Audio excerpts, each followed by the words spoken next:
Assalamualaikum warahmatullahi wabarakatuh. Salam Pramuka. Perkenalkan, nama saya Wahyu Sulistyo dari Prodi Pendidikan Pancasila dan Kewarganegaraan dengan nomor induk mahasiswa 3301421061 dari kelompok 5 Putra Kandri. Dan kali ini saya akan menjelaskan materi tentang kompas, perpetaan, dan tanda jejak untuk memenuhi penugasan mata kuliah PGMK 2021. Sebelum mempelajari kompas lebih dalam, alangkah baiknya kita mengetahui terlebih dahulu sejarah dari kompas itu sendiri. Kompas atau pedoman adalah suatu alat yang sudah tua sekali umurnya. Kompas dipergunakan oleh bangsa Tionghoa atau Cina dalam perjalanannya melalui gurun-gurun pasir yang ada di Tiongkok. Yang memperkenalkan kompas ke Eropa adalah perantau terkenal dalam sejarah dunia yang bernama Marco Polo. Bagian-bagian kompas ada tutup dial, visor, dial, jarum penunjuk, kaca pembesar, dan alat penggantung. Yang pertama ada tutup dial. Tutup dial dengan bagian dua garis bersudut 45 derajat dapat diputar-putar. Yang kedua ada dial. Dial adalah permukaan tempat angka dan huruf. Pada dial terdapat satuan derajat mulai dari 0 derajat sampai 360 derajat dan huruf N North sebagai utara, ES sebagai timur, W West sebagai barat, dan S South sebagai selatan. Yang ketiga ada jarum penunjuk yang selalu menunjukkan arah medan magnet, yaitu arah N North sebagai utara. Yang keempat ada visir dan kaca pembesar. Visir digunakan untuk membidik sasaran, sedangkan kaca pembesar digunakan untuk melihat derajat pada kompas. Yang terakhir ada alat penggantung, atau dengan kata lain penyangkut ibu jari, berguna untuk menopang kompas pada induk jari pada saat membidik sasaran. Objek yang pertama saya bidik yaitu tembok yang berada di samping kanan saya. Nah, saya menggunakan kompas digital yang ada di HP dikarenakan kompas yang ada di rumah saya rusak, entah kenapa sebabnya. Langsung saja, yang angka pertama, dekatkan HP ke objek tersebut, yaitu tembok. Pastikan HP kita diletakkan di tempat yang datar supaya derajatnya lebih akurat. Nah, berarti tembok yang saya bidik berada pada 297 derajat barat laut. Untuk objek kedua yang saya bidik yaitu kardus. Seperti biasa, seperti tadi yang pertama, kita dekatkan HP kita ke objek yang akan kita bidik. Misalkan ditempatkan di bidang datar. Nah, sekarang sudah kelihatan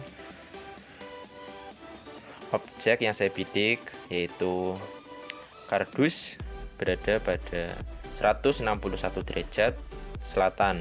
Untuk objek yang ketiga yaitu tabung gas yang berada di dapur. Seperti biasa, kita dekatkan objeknya, jangan terlalu dekat ya, karena itu terlalu berbahaya. Cukup saja yang penting mengarah ke tabung tersebut. Nah, tempatkan di lantai. Nah, terlihat objek yang saya bidik yaitu tabung gas berada pada 51 derajat timur laut. Peta. Peta dapat dibedakan menjadi 3, yaitu peta panorama, peta lapangan, dan peta pita. Yang pertama ada peta panorama. Peta panorama adalah peta yang dibuat untuk mengetahui, membedakan, dan menggambarkan keadaan daerah dari sudut pandang tertentu. Peralatan yang harus disiapkan dalam pembuatan peta ini yaitu ada pensil, penggaris, kompas, kertas HVS, alat bantu pandang, dan meja kerja atau alas untuk menggambar peta tersebut.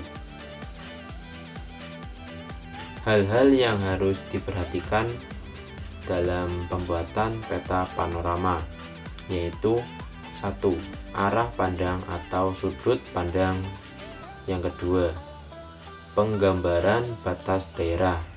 Yang ketiga, pembuatan arsiran. Yang keempat, pembuatan arah utara kompas. Yang kelima, sudut batas dan keterangan. Yang kedua ada peta lapangan. Peta lapangan adalah peta yang menggambarkan keadaan atau kondisi suatu tempat di lapangan dan daerah sekitarnya dengan skala yang lebih kecil.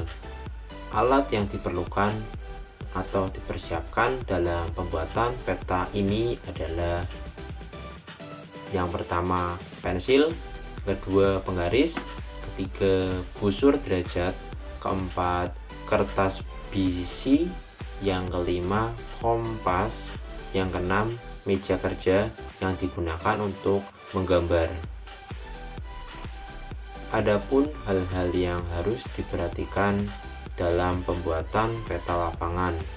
Yang pertama, penentuan skala. Yang kedua, penentuan batas dan sudut batas.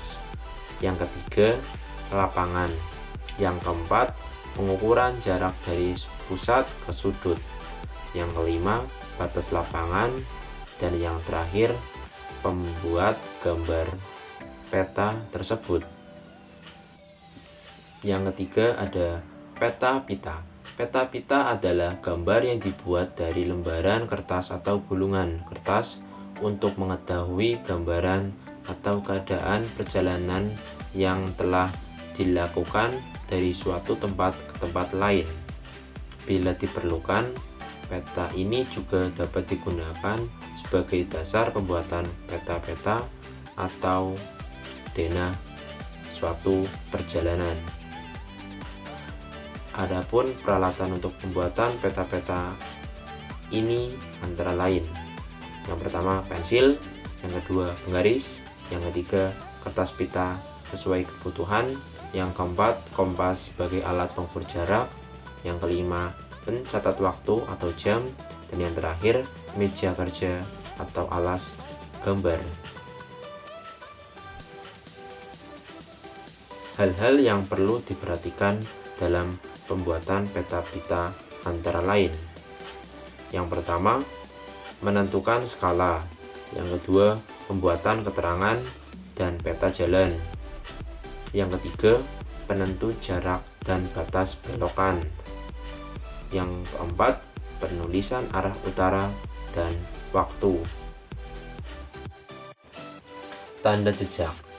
Tanda jejak adalah tanda untuk menunjukkan sesuatu dapat berubah arah, jalan, dan sebagainya. Untuk membuat tanda jejak dapat digunakan batu, kayu, ranting, goresan, rumput, dan sebagainya. Yang pertama, tanda jejak di atas tanah. Tanda jejak di atas tanah digunakan dengan menggoreskan atau menggambar pada bidang tanah yang datar dengan goresan yang agak dalam agar tidak mudah hilang tertutup. Pastikan jika ingin membuat tanda jejak di tanah, haruslah pada tanah yang lapang atau mudah terlihat oleh manusia.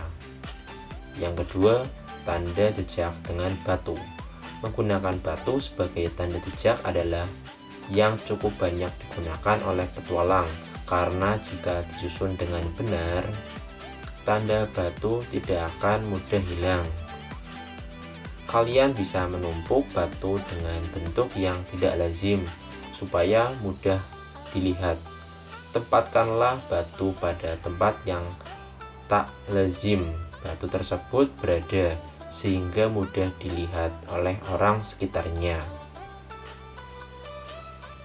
Yang ketiga, tanda jejak menggunakan ranting pada pohon. Bisa direkayasa sedemikian rupa untuk menunjukkan arah ataupun kondisi daerah. Tanda jejak menggunakan ranting ini umumnya dibuat dengan mematahkan ranting dan membuatnya menjadi bentuk sedemikian rupa. Yang keempat ada tanda jejak menggunakan rumput. Jika kita menjelajah padang rumput di mana tidak ada pohon ataupun batu, maka rumput itu bisa kita gunakan sebagai tanda jejak. Caranya dengan mengikat beberapa rumput menjadi satu bagian dan kita buat menurut fungsi penandaan.